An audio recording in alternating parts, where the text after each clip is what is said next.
This is exactly why I switched to Freedom Mobile. Not only do I never have to deal with overages again, that means going over data and being charged ruthlessly 70 to 100 per gigabyte. I don't have to worry about price hikes like those that are on Rogers, Bell, and Telus, and Rogers, who owns Fido and Cellular, Telus, who owns Koodo and Public Mobile, and Bell, who owns Virgin Mobile Canada and Lucky Mobile. I don't have to deal with price hikes. Thank goodness. Or overages. Or have to pay extra to use my plan in the United States if I was going to do that. I don't got to pay no such overages, or additionally 5 a month, or 7 or 10 a month, depending, or 12 months, I don't know. It changed every time, but whatever. And and I only pay $36 a month. Yeah. So, yeah, smaller carriers can be a pain, especially when they're building out. You got to remember that Rogers, Bell, and Telus got the spectrum practically for free on the promise that they built their networks. Freedom Mobile did not. They had to pay for everything, and look how far it's taken them to get to this point where they've expanded recently. That took a long time, and they are now in their 10th year. Rogers, Bell, and Telus, they are in their 35th year. That is a long time. So they had a head start, but they didn't actually fully go national.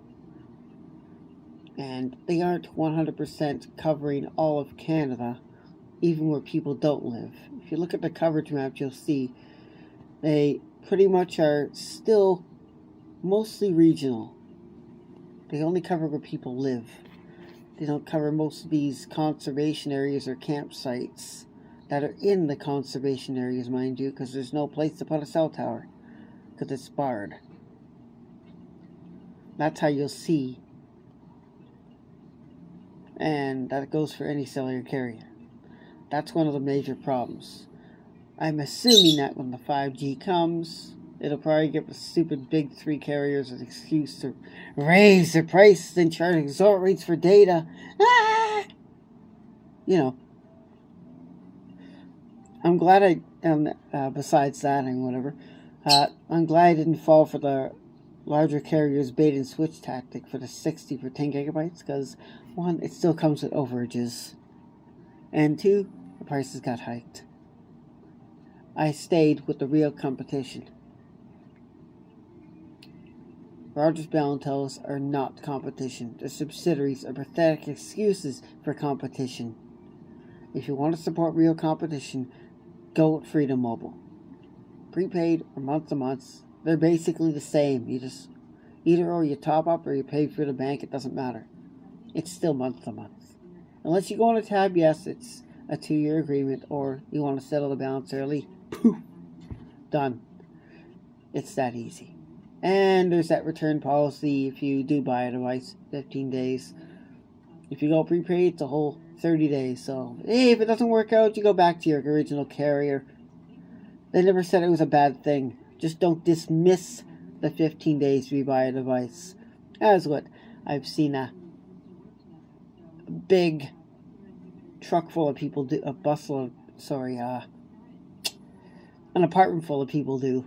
Mind you, is a big scoop of that population, and I should have thought about it. Common sense, seriously. That's all I gotta say in this video.